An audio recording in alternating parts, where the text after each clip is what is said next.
Hey guys, welcome back to today's video. Today is Tuesday, October 18th, 2022, and today we're going to be jumping ahead 2 years from now to the 2024 presidential election, with the New York Times and Siena College releasing a brand new poll of nationwide preference for Republican voters in the 2024 Republican presidential primary, showing Governor Ron DeSantis at an astonishing 26% across the country, with President Donald Trump at 49%. A lead for President Trump that likely will be insurmountable as we head into the year 2023, but still a lead that is not exactly as impressive as his lead in prior races or in prior polls. Looking at some of the data that has been released from Harvard-Harris, Politico Morning Consult, IBD, Donald Trump maintains a lead of 38, 33, and 39 points to have this brand new poll released showing Donald Trump with just a 23-point lead. The interesting thing, though, is that the New York Times does significantly underperform for Donald Trump when it comes down to election data. But on the other hand, the rest of the data does show Donald Trump in marginally better positions when it comes down to overall vote share. Though 49% is lower than 55, 52, and 54, and the overall average of 53% across the country, 49% isn't too far off. The major discrepancies here actually come down to the vote share that Governor Ron DeSantis is receiving. And the New York Times and Siena College is arguably a better pollster together in their combined forces than we've seen for Harvard-Harris, Political Morning Consult, IBD, not necessarily because there are bad parts, at least when it comes down to the other polls, but just based off of the standard and the rating from FiveThirtyEight, the New York Times Siena College poll is typically regarded as more correct. Though I will say that the average here doesn't always agree in their favor.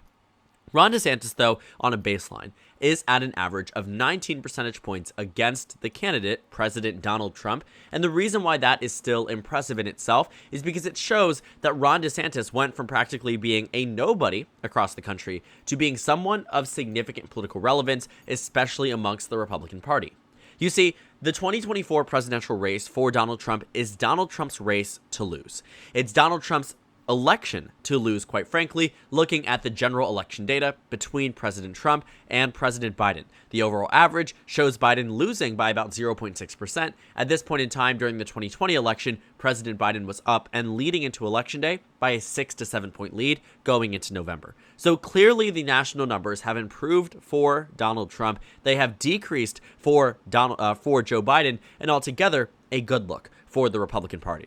When it comes down to who will win the nomination, though, very similar to what the polls are saying, Ron DeSantis comes in at a 30-cent yes share, roughly what he's getting in the polling data. However, Donald Trump is significantly underperforming from where he was at 29 cents for a yes share. The reason why I find that to be significant is because Donald Trump, as the former incumbent, should be the favorite to win this race.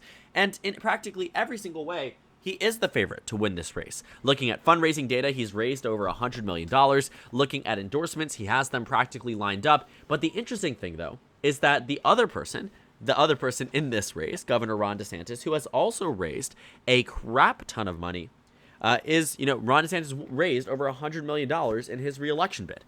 That has to be used for his re-election, technically speaking, but the fact is he's winning and raising a lot of money in a race that, quite frankly, doesn't need it.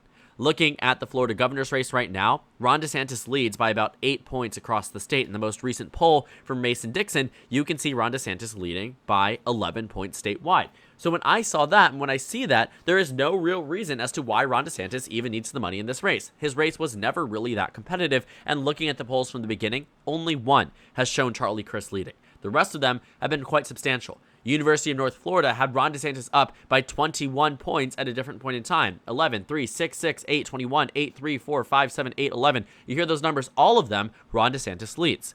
So with Ron DeSantis raising similar amounts of money to Donald Trump, it's clear here that at least on the betting odds side, people are expecting Ron DeSantis to do quite well. And Ron DeSantis, in many ways, more ways than one at least, has been preparing for a presidential bid.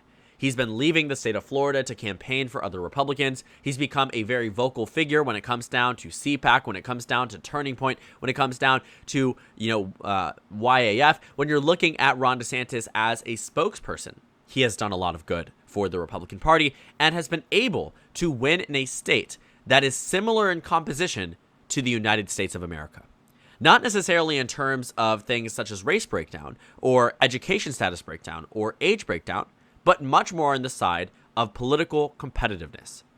Ron DeSantis only won in 2018 by 0.4% because this race was competitive, because Florida at its heart is a competitive state.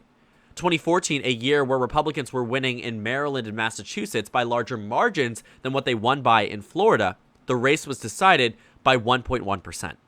In 2010, another wave year for the GOP, Rick Scott won his race by just 1.2%. Looking at the margins of victory for previous governors in the state of Florida, including Ron DeSantis, it has always been competitive. The norm is competitive regardless of the wave year.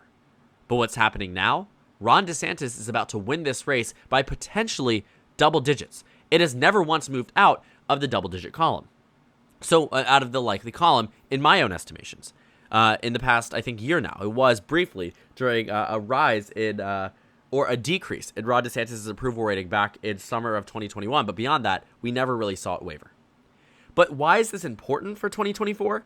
Well, it provides credibility for Ron DeSantis. It provides people an idea, or guys, because it hasn't been tested in any state beyond Florida and won't be tested in any state beyond Florida. This issue of electability, this question of does Donald Trump have what it takes to defeat President Biden in 2024 if he lost to him back in 2020? Also, I want to clarify, there is no intent when I refer to Donald Trump as Donald Trump or President Biden as Joe Biden or vice versa. Sometimes I interchange them. It might come across as sometimes, intentional or maybe seemingly intentional. I can assure you it's not. I just use them interchangeably. So if I say Donald Trump and President Biden, I'm not trying to put the emphasis on Biden. I'm just using titles and using names that I commonly refer to both of these candidates. So you will hear them interchanged throughout. Don't want anyone to take it the wrong way. They are all, on this level, equal in the status of president because they have served in the both similar capacity and will likely be facing off against each other in 2024. But that's a whole nother discussion. But the reason why I think that, Donald Trump's electability is going to be called into question is quite frankly because he did lose the last election, right? He also ushered in a wave of losses for the Republican Party in his midterm year. If Donald Trump was popular in 2018, the midterms would have gone in a completely different direction. Not only was he unpopular in 2018, he is unpopular today. His favorability rating is overall at -10 nationwide. It hasn't really recovered from where it was in the 2020 election. On election day, November 3rd, 2020, or around that time frame, Trump was down about 12 points nationwide, 13 points. Today, he's down about 10. A 3-point improvement, but that really isn't doing much. And the fact is, he's neck and neck with President Biden in the polling data when President Biden is down by over 10 points nationwide. So if President Biden is down 10 points, yet voters can't even bring themselves to vote for Trump in a way that would be expected in a presidential year where there is a very low level of approval of President Biden. When you looked at the election data in 2017 and 2018, Joe Biden led Donald Trump by 13, 14 points nationally. Obviously, that was never going to happen because by the time you reach November of a real presidential election, that does not occur. But these polls should actually be better for Biden over the next couple of years. Should be better for Biden as we head into 2024. And quite frankly, they likely will be. So President Trump's electability will be a major factor when it comes down to this election. And Ron DeSantis offers something that no other Republican candidate can. I mean, we go line by line. Donald Trump lost an election. Mike Pence as well. Ted Cruz is from Texas. Nikki Haley's from South Carolina. Marco Rubio is from Florida, but lost in 2016. Liz Cheney's from Wyoming. Mike Pompeo, former Secretary of State, really no shot at victory there. Rick Scott, no point in him running. Chris Christie, no point in him running as well. I mean, you go to these top contenders, these people that are floating their names in terms of candidacy for 2024, and what do they offer? What do they offer that can be comparable to Ron DeSantis? What does Chris Christie have to offer in terms of electability? He left office with a single-digit approval rating. What does Tom Cotton, Ted Cruz, coming from red states, have in terms of electability? Ted Cruz more so than some because it's more now a swing state, but still leans red. Nikki Haley comes from a red state. Larry Hogan, former governor of the state of Maryland, or governor of the state of Maryland right now, did well, but realistically, could he win a primary? What do all of these candidates have that can combat Ron DeSantis? And the answer is nothing. The answer is nothing. And that's why Ron DeSantis comes into this as an extremely viable candidate. I am telling you right now, there is going to be increasingly more articles like this one. The ones that talk about how Trump and DeSantis were once allies and now are simmering rivalry, right? They are now building up this contention between the two sects of the party when, quite frankly, they pull from the same sect of the party. Donald Trump and Ron DeSantis are the same person. Whether that means, in the capacity of campaign style, fundraising style, messaging, whatever it might be, Ron DeSantis and Donald Trump are the same person, but Donald Trump is the blueprint. Donald Trump is the blueprint for many Republicans we see today. Matt Gaetz, Marjorie Taylor Greene, Lauren Boebert, they all try to replicate him, but Ron DeSantis does it quite well, and voters really seem to like him. I don't have the articles to show you the point, but I do want to say that you can find this information on the website, on Google yourself. But essentially, in straw polls that have been taken at conservative conventions, Ron DeSantis has almost always gotten second. He has almost always gotten second, and in some cases gotten very close to defeating Donald Trump. The interesting case about it all is that looking at the polling numbers with Donald Trump, Ron DeSantis doesn't exactly perform that poorly. He's not performing to max capacity, but he's not performing that negatively. Looking at the polls without Donald Trump, let's say Donald Trump taps out, that's Ron DeSantis' nomination very, very easily. Mike Pence comes around at about 19%, but Ron DeSantis, in many ways, is the next Donald Trump. And while there's a significant portion of voters that are undecided should Donald Trump vacate himself from this race, you are still going to see a lot of support turn towards Ron DeSantis. But his climb hasn't been super substantial. His climb has been a lot more recent. Take a look at the polls that were taken in early 2021. Take a look at the polls that were taken in 2020. Sometimes Ron DeSantis' name wasn't even mentioned. And when it was, 2%, 1%, 2%, 4%, 7%, 9%, 7%. You know who was outperforming him consistently? Mike Pence. You know who was outperforming consistently? Ted Cruz. And that was up until we saw a lot more focus on him from the right-wing media. About the summer of 2021 was when Ron DeSantis really came to popularity across the country and came to recognition by the Republican Party. Then his numbers skyrocketed. 13%, 31%, 19%, 13, 11, 10, dipped down a little, 8 and 9, went back up, 25, 12, 10, 22, and now is on a pretty steady streak of at least double digit, with the lowest being, since the past, few months now, we've seen in July, the lowest being 18%.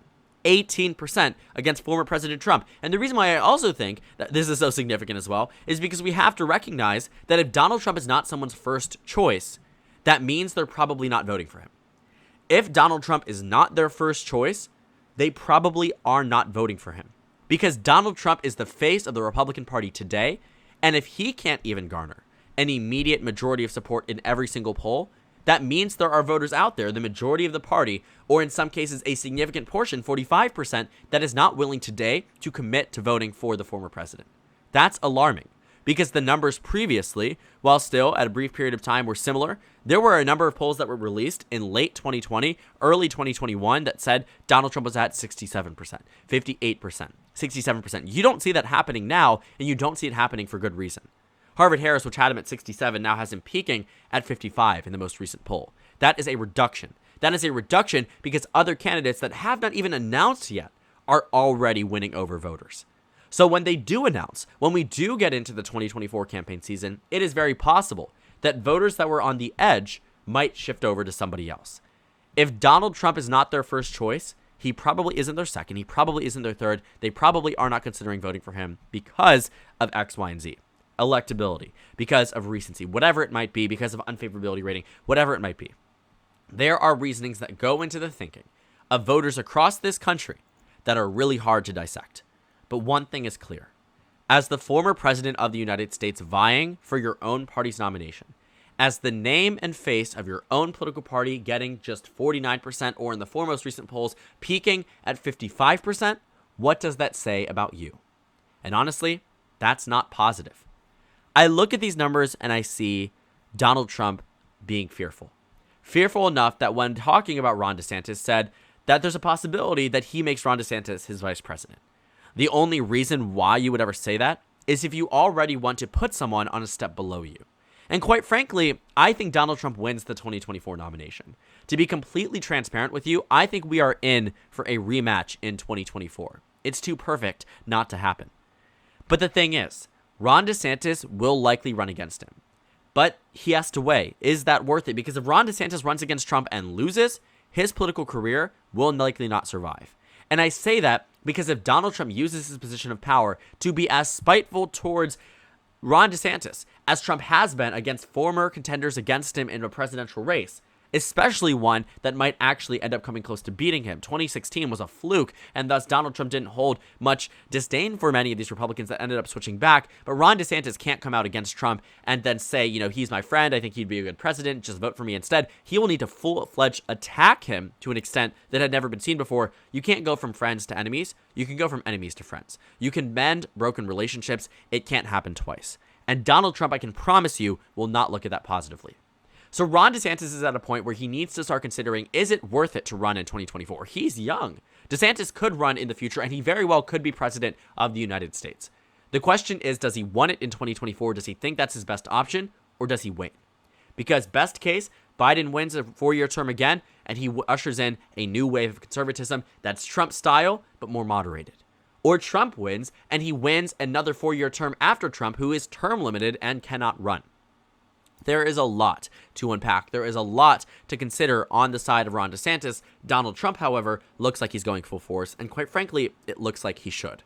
Though I will say, Ron DeSantis poses a very real threat to the electability and the possibility that Donald Trump is the next president of the United States, and that should terrify Donald Trump. And quite frankly, I think it already has. We will see, though. We will see if DeSantis backs himself out of the race, if Trump backs himself out of the race. I don't think either is likely. I think we will see at least Donald Trump running and probably Ron DeSantis as well. The question is, does DeSantis have enough support, have enough arguments to overcome Donald Trump in the 2024 Republican presidential primary? I'd bet no, but I honestly think it's going to be close. So thank you guys so much for watching this video. Make sure to comment down suggestions below. Subscribe on the left if you haven't already, and check out the Instagram and Twitter. At the bottom left of the screen, there's also a Discord server for you to go ahead and join. On the screen, there's a video you can watch, and then a playlist for my 2024 election analysis videos. Again, thank you guys so much for watching, and I will see you all later today.